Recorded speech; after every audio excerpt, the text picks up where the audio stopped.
I am Jeff Bell at For Whom J. Bell Tolls. And I am Christian Williams at C. Williams NFL, and this is the Devy Royale. I do this day in and day out, all night long. Yeah. This is all I think about. This is all I care about. Y'all all I care about. Let's go, man, it's here. We televised, so you know we gotta show out. Yeah. They talking junk, so you know we gotta put them to sleep. Yeah. Let's go, man. Let's go. Don't play. We do this every day. We work too hard, day in and day like I told y'all. They don't do what we do. They don't do what we do. They never done what we did.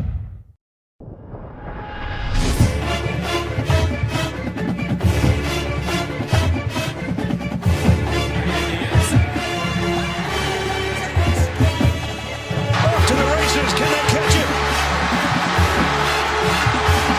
No, they can't. Touchdown.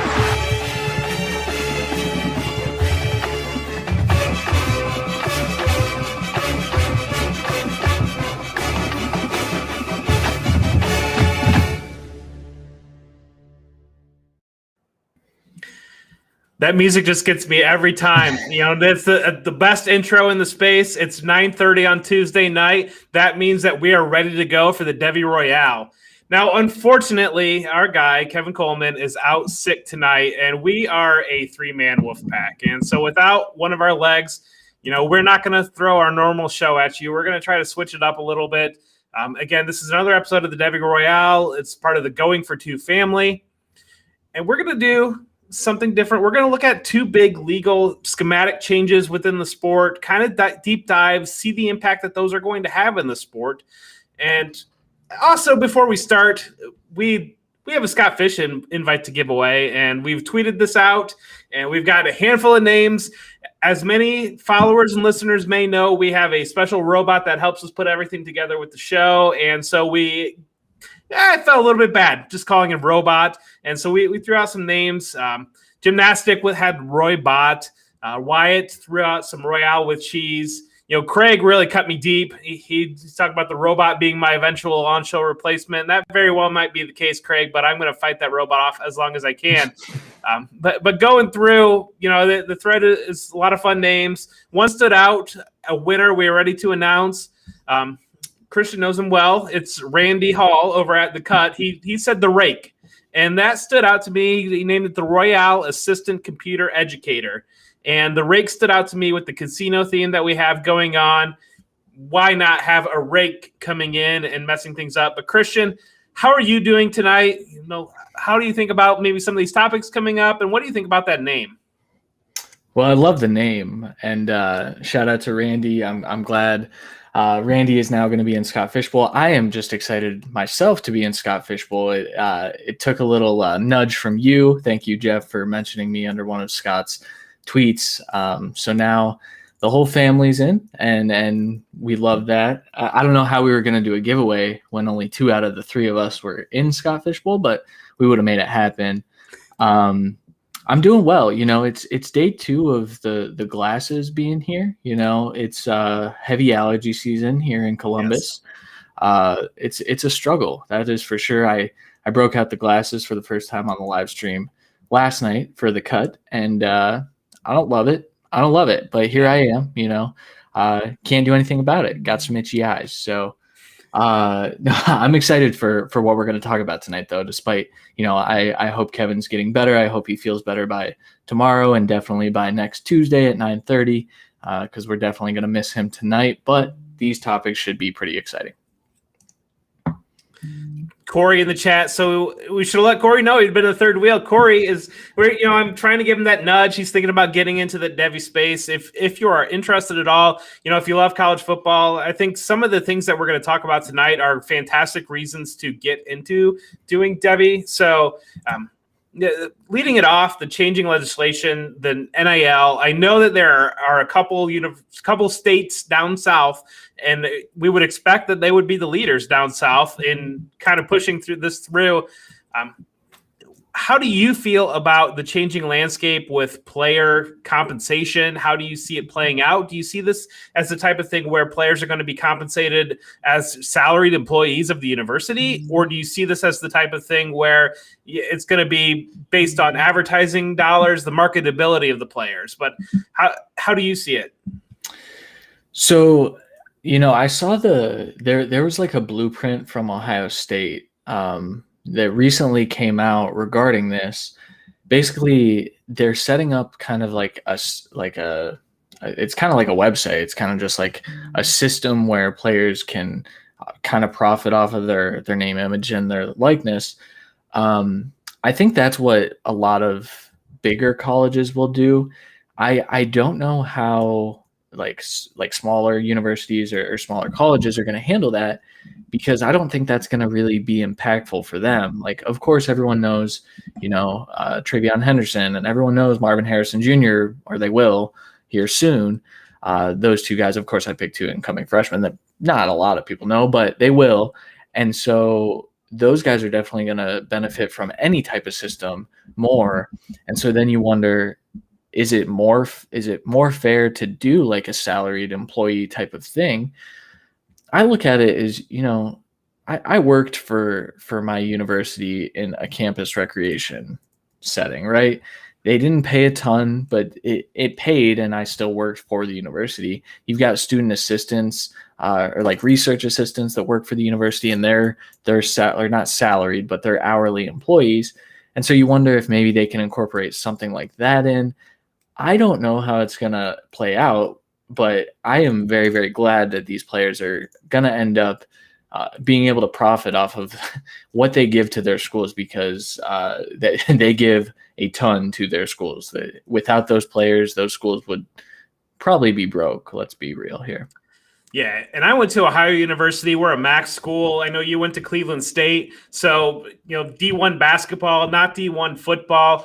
It's really hard for me to see how an Ohio University or even a Cleveland State is going to be anywhere near the compensation level of Ohio State. And it really begs to ask the question whether or not we're going to see just two very, very different sports here coming up, where we have the Alabamas, the Ohio States, the Clemsons of the world that are full-blown, we're paying $500,000 to land this blue-chip quarterback.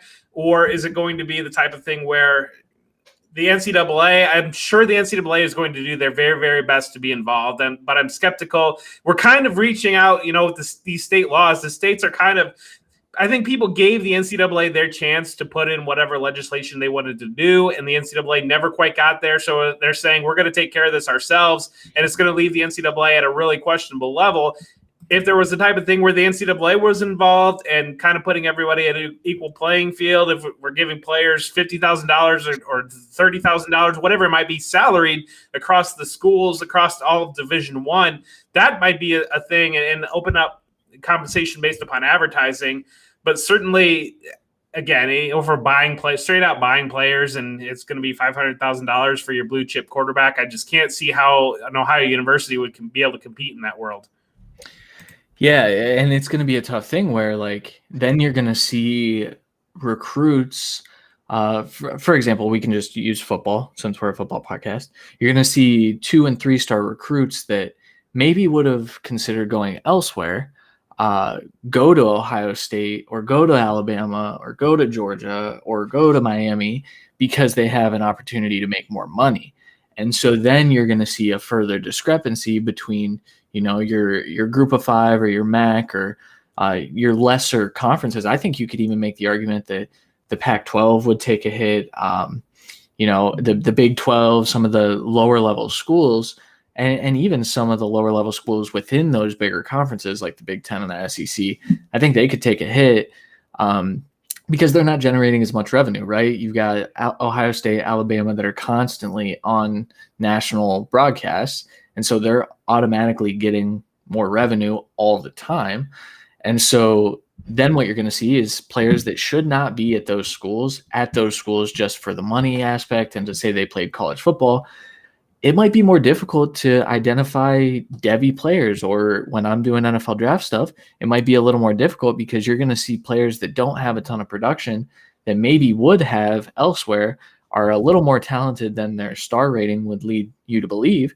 And then I don't know what's going to happen. I'm like I said, though, it's a good thing. I think it's a good thing because whether or not that discrepancy comes to fruition doesn't really matter to me. What really matters is that the players are kind of getting a fair compensation considering how much money these schools are making off of them right now. So ultimately, like, it's kind of a catch-22 because it might make our jobs harder. It might not give these players the exposure that they would really need to get to the NFL. But in a sense, like, maybe they can go buy some food, you know?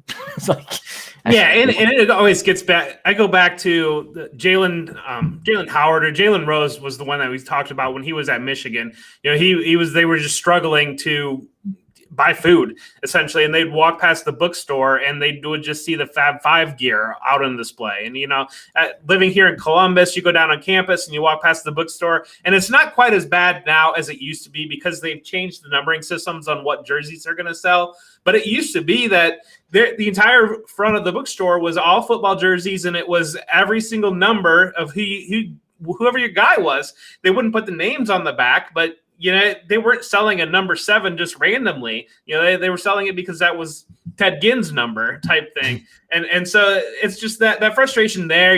You see a program come out and it's got the Bryce Young on it, the cover from Alabama. And so, but I do think that competitively, we are already seeing an instance where top talent is just stacking at the top schools. And a lot of what's happening, the difference in, it's not even compensation, but the difference in the amount of money that's available to an Ohio State that they're able to put into facilities allows them to bring in all these wide receivers that we have, because these kids know that if they were to go to an Indiana, they would be playing every single snap. But at the same time, you're not living the high life, more or less, of college football that is available. And with money, it's going to be the same thing. The big question would be, is it like a Northwestern, a school like Northwestern, they're recruiting their type of players, they're building their program and their image. Could they even be potentially still competing at the same high level that they are in the Big Ten? Or are we really going to get to a place where we've got 30, 40, 50 schools that say, we are in this for money, this is what it is? And if the changing a tier, if that opens up different compensation or whatever it might be, but certainly I completely agree. It's very frustrating. Like I mentioned, see Bryce Young is going to be probably on the cover of Alabama's programs that they're going to be selling at the stadium this year, and he's not going to see a dime of it. And it's just not fair to have that type of system. These kids are just putting in way too much time and effort. They're grown men in many instances, putting in way too much time and effort. And I don't know if you caught it or not, but I had pulled that Ohio State recently did a study from May 17th where a player generates $650,000 for a star player at a university. So that is not a drop in the bucket. And I think that that might even be small, all things considered. We've seen Trevor Lawrence on the cover of ESPN's advertising for the last 3 seasons, players like that over and over again. Any other closing thoughts on this topic? I think we kind of batted around. We did. The closing thought I would say, so you mentioned, like, will Northwestern be able to compete? I think it depends on the coaching staff. Right now we're seeing Rutgers put together one heck of a recruiting class, and that's not because Rutgers has been successful in the past, and it's not because Rutgers is selling out their stadium, and it's not because Rutgers has the most to offer. It's because they have a nice new coaching staff that is able to lure people in. So I think what we're going to see is the elite recruiters, and I think I've mentioned this on here before, but like your Nick Sabans, your Ryan Days, guys like that. I mean, there's going to have to be more of those at the smaller schools within the bigger conferences. Absolutely. So the next topic that we're going to talk about, the expanded potential playoff. On Friday, there was a statement summarizing college football playoff spring meetings. It was talking about the executive director said that there's a working group that is working on different models on expansion possibilities. they could see maybe 16 teams completing the playoff. It could be anywhere from, there's 5 possibilities, anywhere from 6, 8, 10, 12, or 16 teams. So what are your initial thoughts on this potential change and that would rock the sport? Man, it needs to be more than 4. I think we know that. We've seen proof of that every single year that we've had the college football playoff. What I don't want, I mean, ultimately, we say that, right? We say it needs to be more than 4. And then every year, probably in those years, you could pick the 2 teams playing for the national championship or close to it. There's really 3 to 4 teams that have a good chance. Now, of course, games are won on the field. And so you could see a few upsets, but it would be very, very rare to see. For example, everyone was pounding the table for Cincinnati to get in last year. And they had a good resume, but could they have competed with, even Notre Dame? I don't know. I mean, I guess we're about to find out here this season, for better or for worse, but I don't know that 16 teams is something that would be good for the sport. I don't think 4 teams is good for the sport either. So somewhere in that sweet spot, 6, 8, 10 might be a little much. I think 8 would be good. I think doubling it and letting some of those other teams battle it out first. And then I would love to see like a play-in type of system so that the number 1 seed actually gets a bye and the number 2 maybe. But what are your thoughts, Jeff? I just want to see everybody get a chance. So it's frustrating to me. We can ask whether or not Cincinnati would be more competitive than Notre Dame, but we saw them play Georgia, and they were competitive down to the end. I think a lot of – I don't know. My initial thought is there's some appeal to 16 teams and allowing every conference in, and then you're just going to have your Alabamas and your Clemson to roll the conference champion from whatever college it might be, Wyoming or whatever it might be, 70-7. And you know what? We get more football. The reality of it is, and maybe once every 100 years, you would get an upset that we would talk about forever. But you're giving more seats at the table and more opportunities. I can certainly see pushback and see argument on saying, well, if we're massively diluting this playoff field by having Ohio University and Wyoming in here. Meanwhile, LSU lost 3 games in the SEC, and they were all by 7 points, and maybe they should have got in over the spot as well. I can see that argument, and I think that certainly holds merit. My biggest thing is just the lack of opportunity, and I'm a firm believer that the reason why, I don't know, if you go back in college football history and dig a little bit, there's some books and there's some hinting around that essentially we were 2 games, 2 plays away from having, I believe it would have been Cincinnati against Boise State in like 2008. It was like razor close. Like there was a Nebraska played Texas, and maybe I'm off on my year, but I know that Nebraska played Texas, and that was a controversial finish for Texas to win that game. And I'm pretty certain this is the year Texas played Alabama in the championship. But we had, and as you filed the sport through the ends of the 2000s, with the BCS formula, we saw TCU before they were in the Big 12. We saw Boise State. We saw Cincinnati. Every single year, it seemed like they did better and better in that BCS formula. And so it got to the point where it was very, very close that the national championship wouldn't have been Alabama and Texas with 2 blue blood programs that you can sell all over ESPN for the 6 weeks. That if you would have had Cincinnati and Boise State in that role, then you can make the argument that would have been great for the sport. It would not have been great for the sport. It would have been great to give them an opportunity. That's my biggest thing right now. Well, and I think you hit on it too. We just got done talking about money and revenue. And I mean, you have more games, you have more revenue. You have more ad revenue because all of these games are nationally televised. Then you can split it up between all the networks.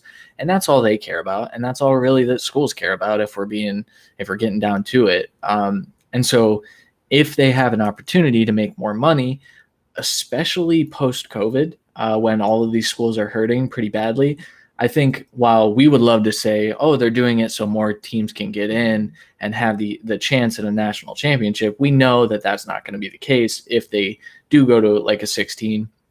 You can sway me to a 16 team playoff just because, like you said, it's more football. I think what we would also see is players would stop opting out of the bowl games because then they actually have an opportunity to win something that matters. Now, bowls matter to different degrees for every player, of course, but if I'm a top 5 prospect and I'm playing in a bowl that really doesn't matter to me, then yeah, I'm opting out, and I don't blame any of those players for ever doing that. If we saw them in a playoff, though, I think that goes away, and then I think that does benefit the sport quite a bit. Now, do you think that they should keep the current bowl structure in place outside of the playoff, or do you think that maybe we should consider doing something different in that area? Man, at what point do the bowls end up so diluted because you put too many teams into the college football playoff that they're not really watchable? People argue right now that some of those bowls aren't really watchable now. I disagree heavily. I think all the bowls are fun to watch, and I think the main pushback on the playoff was the bowl format needing to stick around because tradition, of course, like they want to keep that in place for the tradition. So in some form, I think it has to stay, but they've already taken some of the bowls and just incorporated them into the playoff. There's a chance that they would just do that with the 16 team too, but then like a team that wins 3 games, do they get 3 bowls? Like, I don't know how that would work.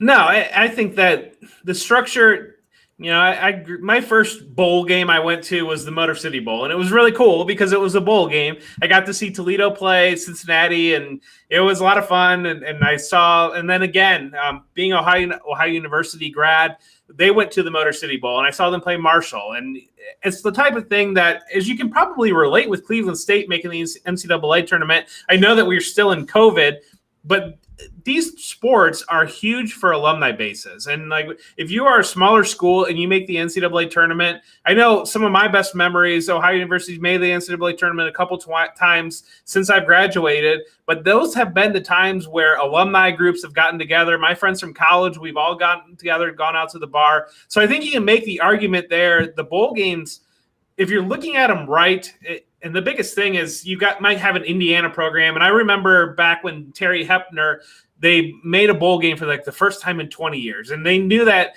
And I believe he even had the brain tumor at that point in time. They kind of knew what was going to happen, but they got to 6 wins, and it was a massive celebration. And it was great to recognize that university and that team to get to 6 wins and make it to a bowl game. Whereas you might have a Georgia that's playing in, they're in the Sugar Bowl that's not in the BCS playoff, and they don't exactly care. And half their team that knows they're going to pro, they've already opted out. So really, what I love about the sport of college football is just the different levels. And a story can mean so much to an alumni base or to coaching base or to a quarterback that's missed 2 years for injury and finally puts it all together. And he's not going to be going to the next level. And maybe a lot of the Devy players and those type of players don't care about those type of stories. But as a college football fan, that's really what I enjoy. And that's where I see the value in the bowl games.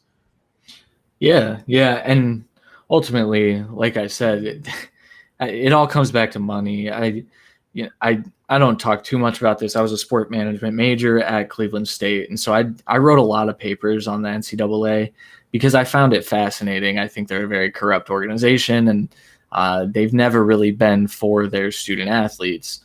And I think that's going to reign true here too, where like they're going to keep some form of the bowl games because they're still getting that revenue, right? Yeah. And to a college football fan like you and I, that's exciting because we get to watch more football. Looking at it from a broader scope, how much exposure do those bowl games give those players? How much does that actually help them? I don't know. I don't know that it matters. I think most players still want to play for bowls. I think if they're not going to make the playoff, they still want to win. Like, these kids aren't playing college football because they're not competitive. They definitely are playing for something. Of course, they want to go out and they want to win their conference or division or whatever. But yeah, so I don't know. I would love to see some form of the bowl system stay, but I still do. I do want to see it expanded. Now, Jeff, back to the playoff expansion. What if they went to like a 32 team? Like, is that too much? and with a ton of play-in games. Is that too much? Yeah, part of my concern, part of I think what's happened with the bowl season is the way that ESPN has bought all these games, and it really hit me this past year. I think it was New Year's Day, or it was one day that growing up, I just remember like the weekend of New Year's Day, or like New Year's Day being, we're going to throw 12 games at you. And throughout the day, there's just games going on constantly. And it's gotten so diluted. It's not even gotten diluted. It's gotten so spread out because ESPN wants to have a game on Tuesday night and then a game on Wednesday night. And people just check out because it's like it's a constant onslaught. Whereas if ESPN were to manage this inventory, and CBS or Fox or whoever it might be step in and get some of these games, where all of a sudden you're getting one of these real Saturdays that we love in the fall, where it's just a massive onslaught of flipping the channels back and forth and seeing so many games going on. I think that the desire to be able to have every game be a standalone game has really hindered the value of bowl games. Now, going to 32 teams, I can't get there on that, because it's just, even 16, it feels like it would be very, very watered down. We look at where the sport is right now. I think there's 3, I don't know, people argue with me and that's fine, but I think there's 3 programs that are clearly at the top of the class in the sport. I think there's another handful of programs that if things fall just right, that they can win 2 playoff games. But again, you're asking a lot for some of these teams to go in and beat a Clemson and then turn around and go in and beat an Alabama, that I don't know that these programs are necessarily at this point. I can't imagine the 32nd team being, but Cinderellas are what makes college football or the NCAA tournament so great. But it does seem like Cinderella over a 40 minute basketball game is a lot different than Cinderella stepping in and going toe to toe with Alabama over 60 minutes. We're completely 2 different levels. Yeah. And ultimately, like, you're looking at a playoff system then that's larger than the NFL's playoff system. You have more games, and ultimately, like, you're just putting those kids at risk to get injured more and more times. Like, I know that's the risk that they take, but they also didn't sign up probably for a 1 versus 32 or a 5 versus 32 or whatever you would make it. And so, hopefully we're compensating them for that, though, because they deserve it and they need to be. So again, and I think that this goes back to college football's in a weird spot, and I feel like I don't exactly feel it being an Ohio State fan because my team is in the hunt, but I think you can talk to a lot of fans that used to be huge college football fans really before the playoff came in, and even myself as an Ohio State fan, the college football playoff drives me absolutely nuts, and they've made such a production out of these Tuesday night things that when they release the ranks, and then a guy will come up there and give his reasoning, and then next week it is entirely different, and it just – I don't know. I could go on all day long about ESPN and the SEC and the ACC having all these tie-ins, the makeup of the bowl committee. But believe me, this is a thought that is constant, and it drives me crazy. And so I can certainly understand that even somebody that's not an Ohio State fan, that's not an Oklahoma fan, that's not a Notre Dame fan, that is not steeped in the tradition, their teams are not in consideration. Well, you can fall off in the sport, but I think that 2 different things. I think that an expanded playoff would open some of these opportunities that, maybe a Jim Harbaugh Michigan team can actually go 10-2 one year and make the playoff, but probably not. But at the same time, it just speaks to why I really enjoy Devy and getting in and learning these players, because and I can't express it enough that if you're somebody that you used to love college football and you've kind of checked out a little bit on it, get into a Devy league and you're digging for players, you're finding players, you have interest and reasons to watch all these different games, and you're not just waiting around for that. Now, Fox has made it a little bit better with Big Noon, and so I get my Buckeyes playing at noon, and then I still have the big ABC game. But so many times we get so much lead up to Clemson playing North Carolina, and then the game starts and the game's over within the first 8 minutes. It seems like so many of these big showcase games featuring these top programs. Yeah, that's the part where, like you said, college football is definitely in a weird spot because there is such a discrepancy. You look at, man, I was just taking a gander. I was watching the Alabama spring game again last night. because I'm a degenerate and I wanted to watch Bryce Young play again. He was bad in that second quarter. Sorry, Kevin. He was not good. Yeah, Nick Saban was not happy with him either. But I was looking at their wide receiver depth chart, and I was like, man, like 4 of these guys, if they just transferred out, they'd be the number 1 guy on their team easily. If they went to even another SEC team or a lower level Big 10 or Big 12, like all of these conferences could use guys like that, but they choose to go and try to play for a national championship because they know that they have 3 to 4 teams that they can pick to do that right now. And that's the part where, like, you could probably sell me on a 16 team for the reason of it's a good point about Cincinnati and Georgia. Cincinnati should have won that game. If James Hudson doesn't get thrown out of that game, I actually think that they win that game because he was just locked down to start that football game before he headbutted someone. So yeah, college football is in a weird spot, in a tough spot. If you're a fan of other teams, now I picked North Carolina. That's my new team. We're going to see. I think, having a good quarterback also goes a long way. We talked about Rutgers having a nice big recruiting class coming in. Can they challenge Ohio State in the next 3 to 4 years? No, they can't. I can tell you that right now. It doesn't matter because Ohio State still has a better recruiting class. And so that's the stuff you're always going to see until they make some type of change. Yeah, and I don't know. It's just the make it more appealing to more people and give them a reason to get into it. I did want to ask you, so something that you mentioned that Alabama depth chart, a struggle that I've found in some of these deeper C2C leagues, and I know we're into one together and we talked about starting up another one, is how weighing that Alabama wide receiver that's 4th on the depth chart, but he's got the blue chip stock versus somebody that might be at Louisville as the clear number 1 wide receiver. And you're going to get C2C production. And also there's a chance that maybe the Louisville guy is going to be better NFL prospect than the 4th stringer that you're not going to see with Alabama. How have you approached weighing that when you've done these draft picks? Man, I'll tell you, that's the toughest part. I went back and forth today. I actually tried to select the same player that you did 2 picks before. It was pretty wild. I researched him for like at least 15 minutes. I selected him, and then in the good old Google sheet, it popped up purple, and I looked up, and it was you. So good pick. Thanks.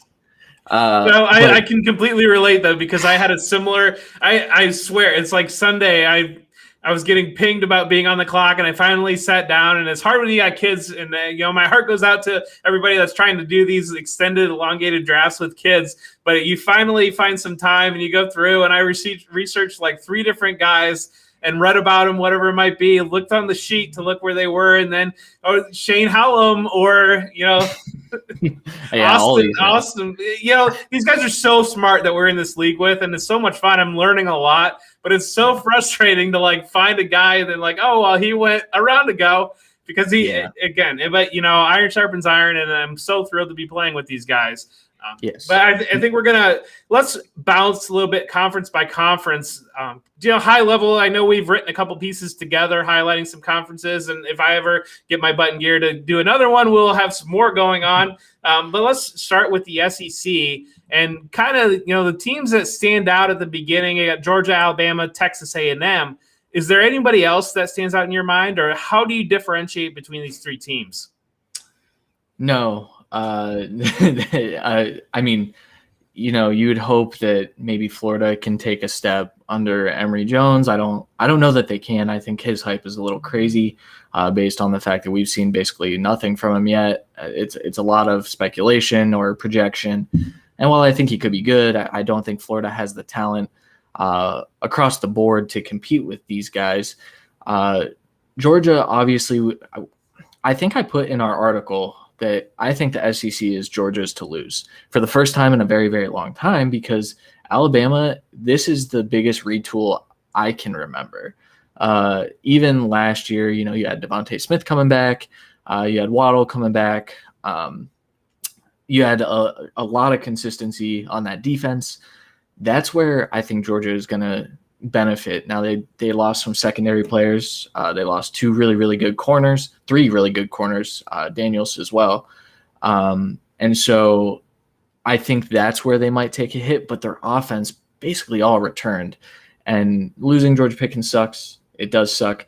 But I also think that they have the guys to step up. Now we've got, I guess we didn't do our transfer segment, but Eric Gilbert is going to be there. I don't know if he plays this year. Now, I think he's eligible to play this year, but if he plays, someone said that he might play some wide receiver, which I think is a possibility with him. I don't think it happens. I think they go heavy 12 personnel. It's a very exciting team. And like I said, I just watched Alabama play, and there was a lot of concern. I think Bryce Young is going to struggle a little bit this year, and that's not something we've seen out of an Alabama quarterback. I can't remember.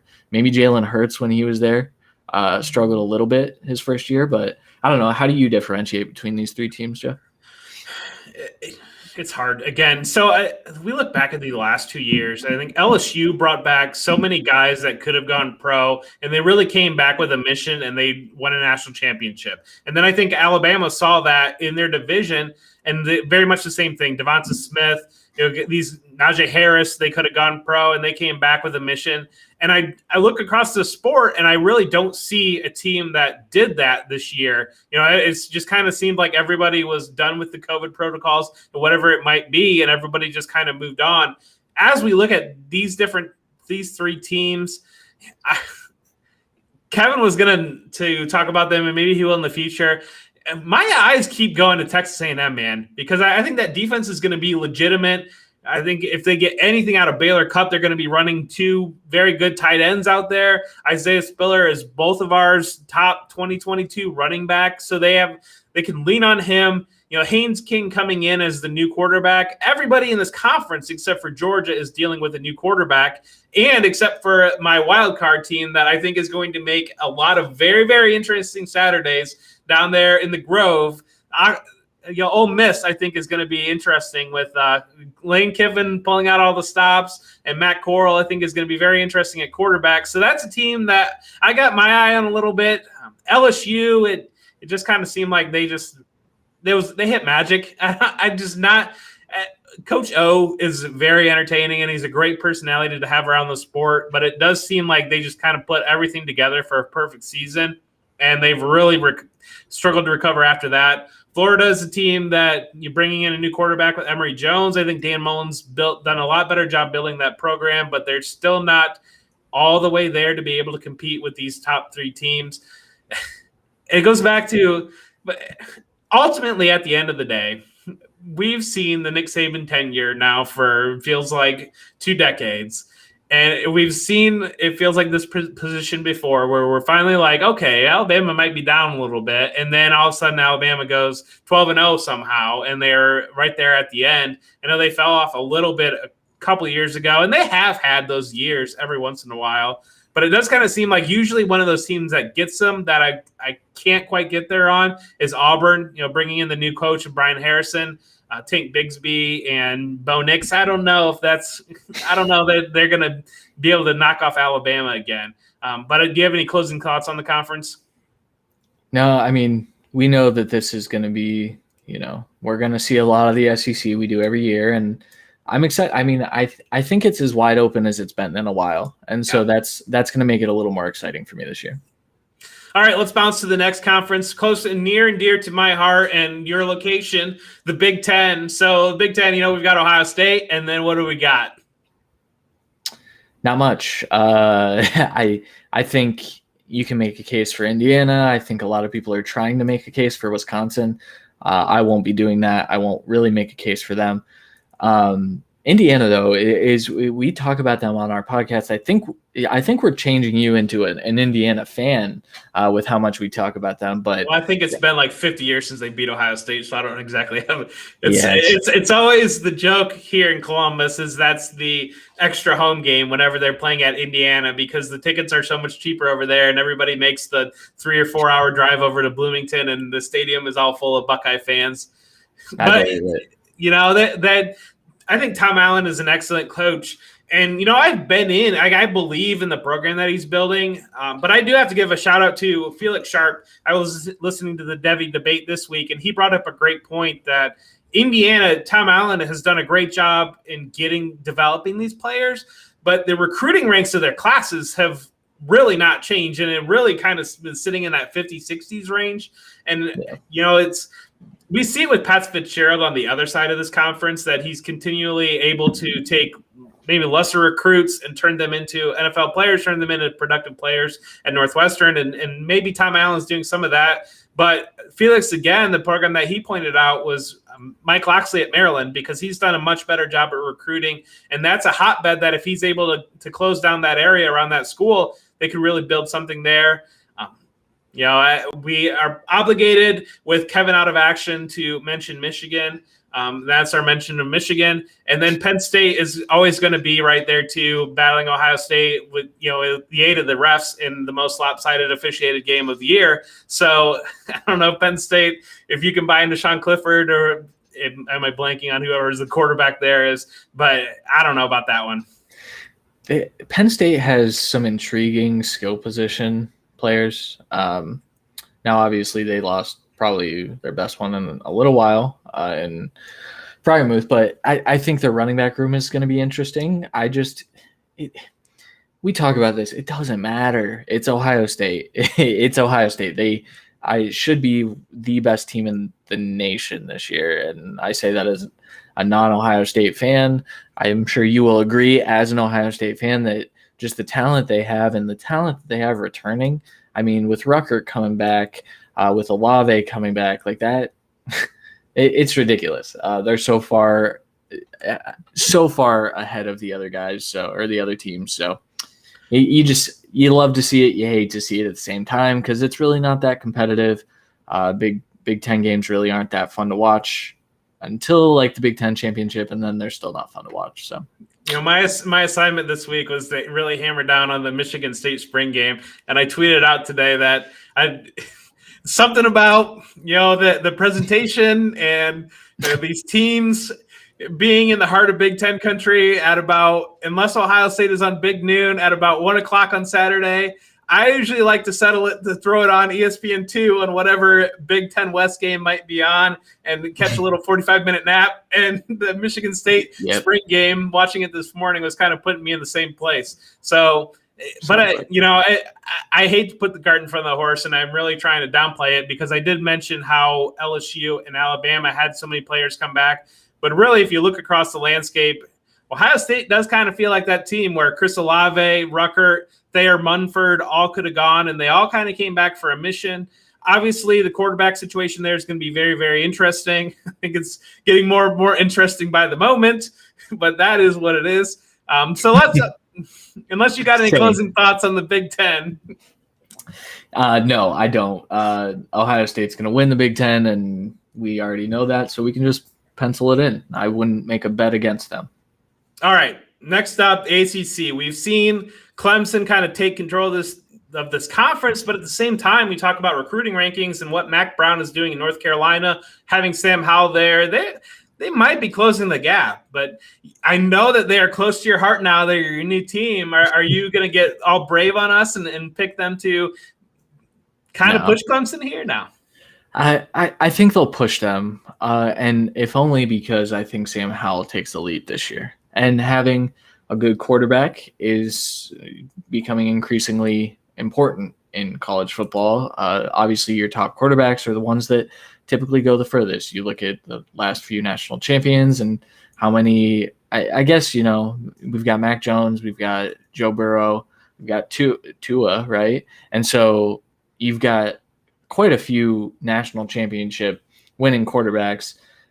I don't think that North Carolina gets there. I don't think that they're that talented, especially on defense. But they do have, they had a couple guys transfer in the running back room. They had a couple nice recruits. What Mac Brown does is impressive to me. And North Carolina was a good football team. Now, losing Daz and losing De'Ami Brown, that's probably going to hurt. But if Howell is as good as people think he is, he's my quarterback one, he can elevate those other players. He can elevate the guys like Josh Downs to being a little bit more and taking leaps forward. So I think they're going to challenge them, but Clemson, it's Clemson. It's the same thing as Ohio State.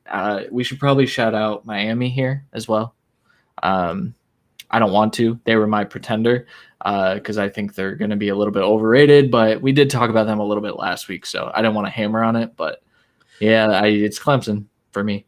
Yeah, Miami almost reminds me. It makes me feel like where NC State was, or where North Carolina was last year, with like so much talent and everything, and maybe they're able to rise up, or maybe North Carolina is able to ride Sam Howell, a guy that I really enjoy what he's doing, but I don't know if they're going to be able to get the top end talent there. Is Jeff Hafley at Boston College? We saw them be as competitive as anybody in this conference with Clemson last year. Now, I'm not quite sure. I think Notre Dame is switching back to not being an ACC affiliate, and that is something that, is smart for them and good for them. And I certainly understand why they've dragged their feet and been hesitant to get involved in the conference. As an Ohio State fan, that just drives me nuts every couple of years when we get the 12-0 Notre Dame year that they just happen to have all their seniors, and the same year that they just happen to not play a Clemson in the regular season or Georgia in the regular season, and then we get a playoff team out of them that loses by a lot. But I would like to see them in a conference, but at the same time, you got to do what's best for your school, and I'm not going to shame that at all. You do what's best for you. So, you got any closing thoughts here on the ACC? No, again, it's Clemson.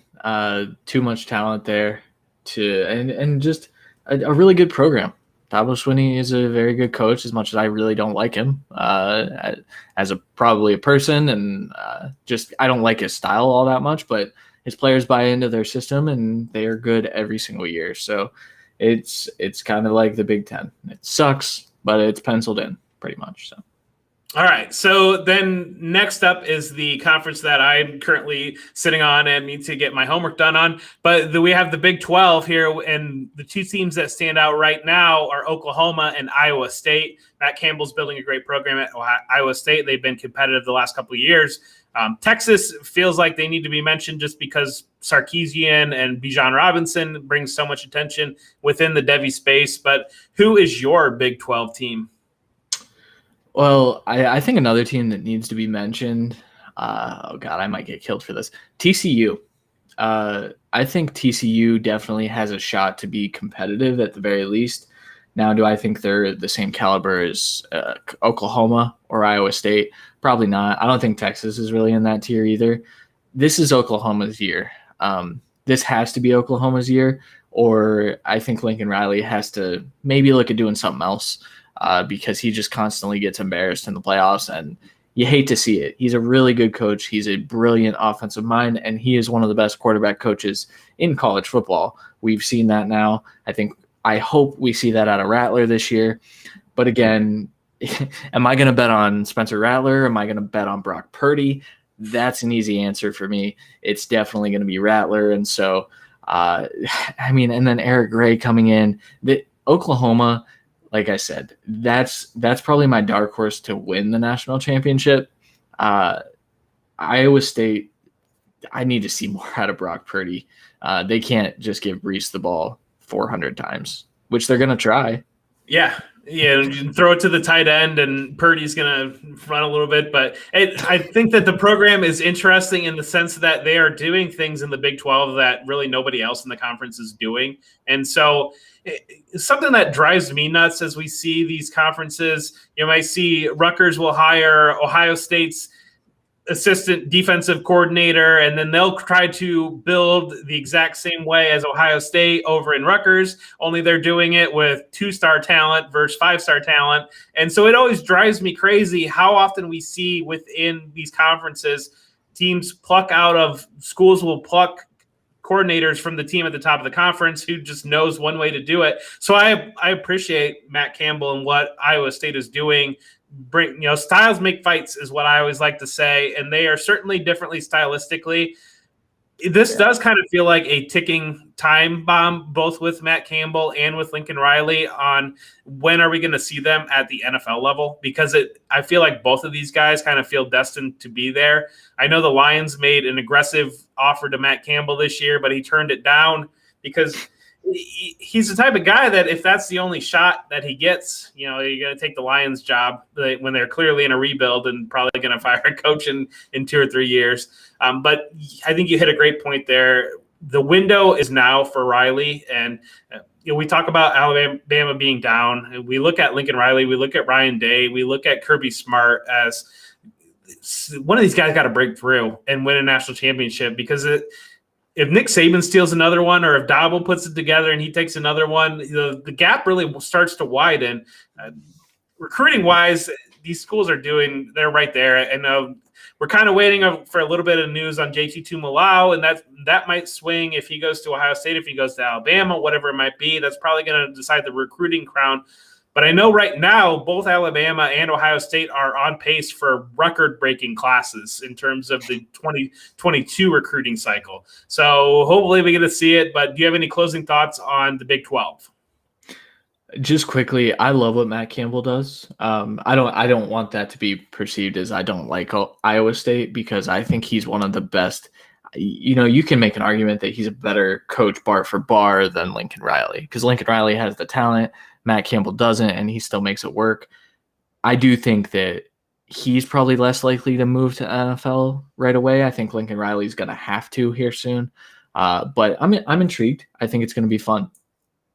All right, next conference, the Pac-12. I'm kind of looking forward to this conference. It's going to be – I don't know that we're going to see a national champion contender out of this conference, but I think this is going to be a very fun, entertaining. Your Pac-12 After Dark is going to be a lot of fun this year. But three teams that we look at right now, USC, Arizona State, and Oregon. Is there a team out of these that pop out to you? No, I wouldn't bet on really any of them. I think someone picked Oregon to be a pretender in the original show sheet, which I'm sure we'll talk about here in a little bit. That might be a spoiler. But I don't love Oregon's quarterback room. I think it sucks to say, I think Keaton Slovis is the best quarterback out of these three teams. And so then Keontae Ingram in the backfield as well. You've got Drake London. I think USC probably wins the Pac-12. I just don't I think they're a team that definitely needs that expanded playoff, or they're in trouble for short-term and long-term. So we got some big news today on one of the guys that I really like a lot more than you like, Jaden Daniels, coming in over 200 pounds. I don't know. It's the off season, but we wouldn't be talking about him coming in if weight wasn't already a problem.